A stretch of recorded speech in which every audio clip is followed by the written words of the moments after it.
Throughout ancient times, the breathtakingly beautiful valley of Kashmir has stood for peaceful contemplation, intellectual advancement, and religious diversity, coexisting in an atmosphere of tolerance for the most part.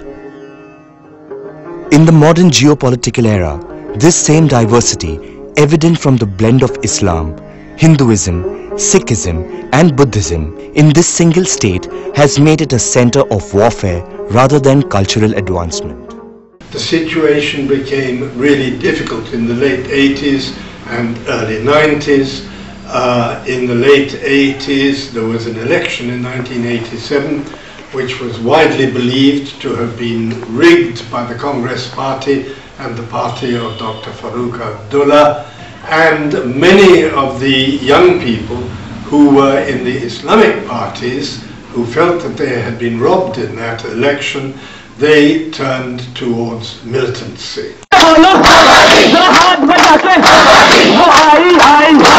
In early 1986 were the first clear outbreaks of violence when Muslim fundamentalists attacked the minority Kashmiri Pandits.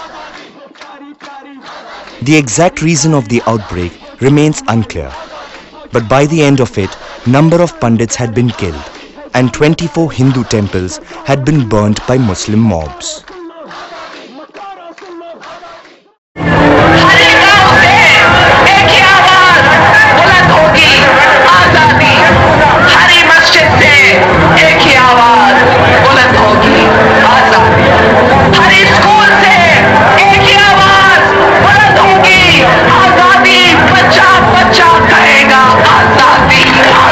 Nobody knows, including in India, that actually the exodus of the Pandits from the valley happened after Benazir Bhutto did a famous Azad Kashmir speech, where she inflamed, the minds of Kashmiri Muslims in the valley in India by saying that Kashmir should become free. Every Pakistani politician have done that, because it rallies the Pakistanis around them. Mr. Nawaz Sharif is doing the same now. So Benazir Bhutto, who's seen as an icon of democracy, she was pretty. I interviewed her 2 times. She was pretty, she was intelligent, she was Western educated, she spoke good English. She actually became a rabid fundamentalist, maybe for political reasons, but nevertheless, she's responsible for the exodus of the Pandits from Kashmir. They were killed to frighten the Kashmiri Pandit community that even their prominent members were not safe. Anyone who goes against the campaign of terrorists will be shot dead. So they were frightening the people, and the people had already migrated. Farooq Abdullah's government has not been able to find even a single culprit who have killed their Kashmiri Pandits. So I in fact assured them that you kindly stay there.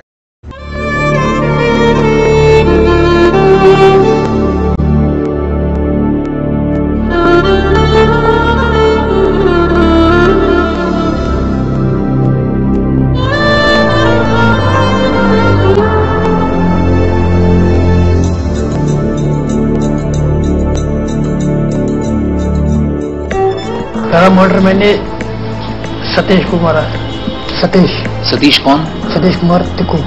जिस लड़के ने, Bitta karate ने सतीश को जान से मारा, उसके लिए आप क्या सजा मुनासिब समझते हैं? क्या समझते हैं? बेटा तो मेरा कहाँ से वापस आएंगे। हम पाकिस्तानी हैं, पाकिस्तान हमारा है। हम पाकिस्तानी हैं, पाकिस्तान हमारा है। हम पाकिस्तानी हैं, पाकिस्तान हमारा है। It would be absolutely ridiculous that the Hindu Pandits who were forced out in a process of ethnic cleansing, 700,000 is the reports that I hear of those people still living in refugee camps, forced out. So you reward those that ethnically cleanse by then saying, well, I won't give way, but reward those people that ethnically cleanse by saying, we get rid of all the people that might vote the wrong way, and then we have a plebiscite. Absolutely absurd. These Kashmiri Pandits were forced out, and they have some horror stories to tell. Women being raped, butchered, husbands killed, breasts slit open, but nobody is there to record those voices. And I think a lot has been heard from the other side, something should be heard from this side also. The Administration and National Human Rights Commission never came out with the exact number of killings. No committee was set up to look into what exactly happened. Even after 25 years, no accused has been convicted. This apathy by state government and central government led to deep wave of resentment and anger within the community. In the first year alone, because of heat stroke, we lost more than 1,000 people. Probably as many as we lost to the terrorists back home. More than 1,000 people. Then we started educating the people about how to take care of themselves in heat, because they used to go out in midday sun and they used to die of heat stroke. People didn't know that this is heat stroke. People thought they are dying of some heart attack, brain stroke or some hemorrhage, till we found out that these were heat strokes. And then the heat strokes went on going down. Even now, every year we see nearly 60 to 70 heat strokes after 24 years in exile. What they had perceived as a temporary migration became permanent. The property that they had left behind was either burned down or occupied. The jobs which they had been compelled to leave were filled in by appointments by Kashmiri Muslims. A few Kashmiri Pandits who decided to stay back were killed as the valley stood silent.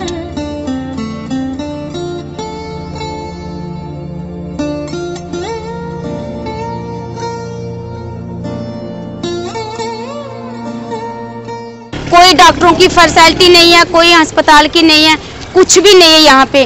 और पानी तो आए 15 दिन हो गया, पानी यहाँ पे आ नहीं रहा है। हमारे मुल्क में बांग्लादेशी, अफगानिस्तानी, नेपाली, पाकिस्तानी वो बड़ी आराम की जिंदगी बसर कर रहे हैं। उनको आईडीपी, इंटरनेशनल डिस्प्लेस्ड पीपल का उनके लिए इनको 12,000 रुपए पर सोल को देने के लिए है, और कश्मीरी पंडित के लिए इनके पास कुछ भी नहीं है। What about the women from the Kashmiri Pandits, the Kashmiri Pandit refugees? Nobody really cared about those women. What happened to their children? They lived in refugee camps. Did anybody try to rehabilitate them? I say anybody. I don't necessarily say you, he, me, anybody. Did anybody try to rehabilitate these women? In 2008, PM Relief Fund was announced for Pandits, giving them temporary rehabilitation and government jobs in the valley. The relief fund proved to be a scam, as a major chunk was siphoned off by the state government. In 1997, the Jammu and Kashmir Migrant Immovable Property Act was passed to facilitate the sale of Kashmiri Pandit properties, and most of the properties were sold under distress sale.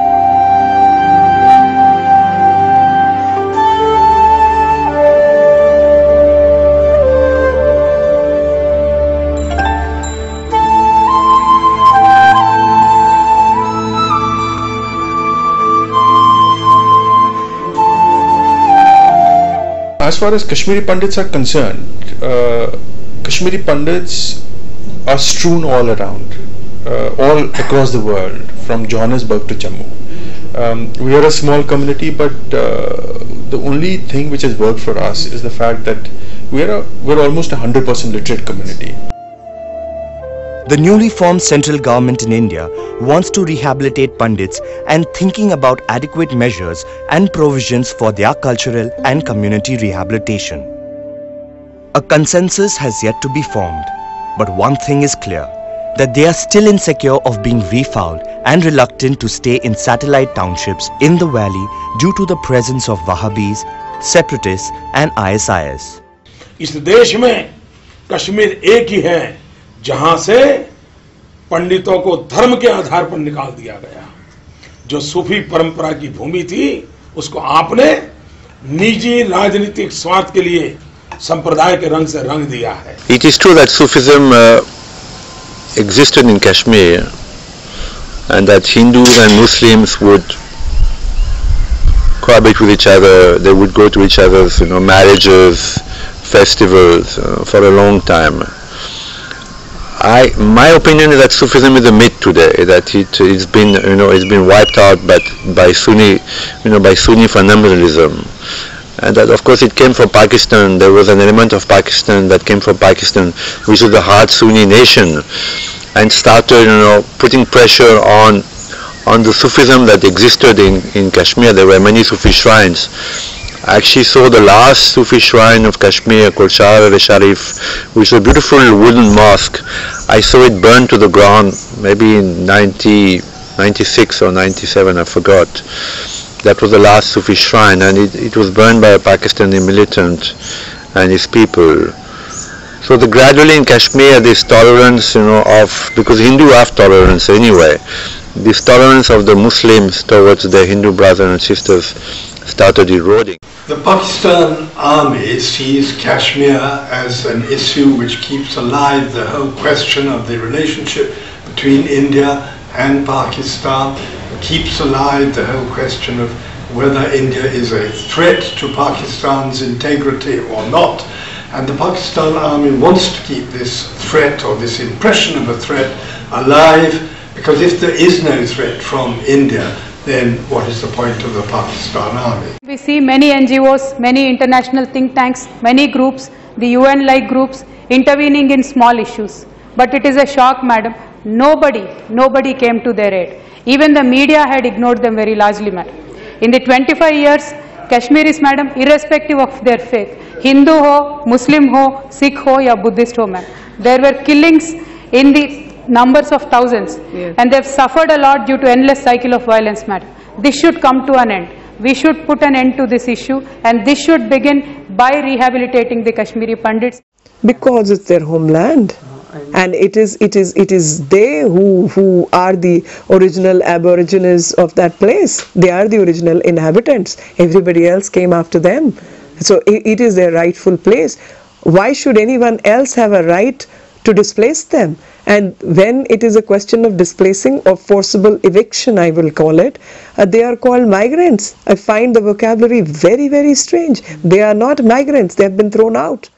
The generation after us, they don't have to struggle as much as we did.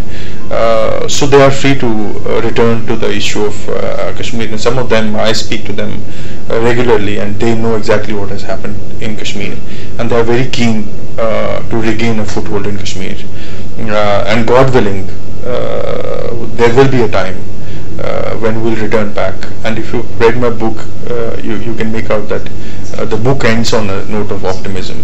And we are very clear on that. Maybe today it's not possible. Yes, like the Jews say, next year in Jerusalem. Yeah.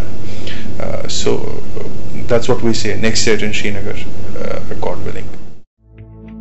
Their rehabilitation plan can possibly be in shape of Ladakh Buddhist Council, or autonomy provided in the same state of Jammu and Kashmir, or an Indian Union territory carved in Kashmir like Panoon Kashmir.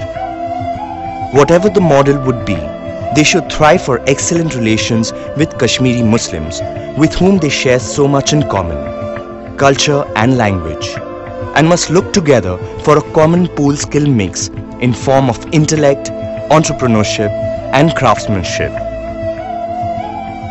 They are important as saffron for kavas, lotus for dal and chinar for Shalimar.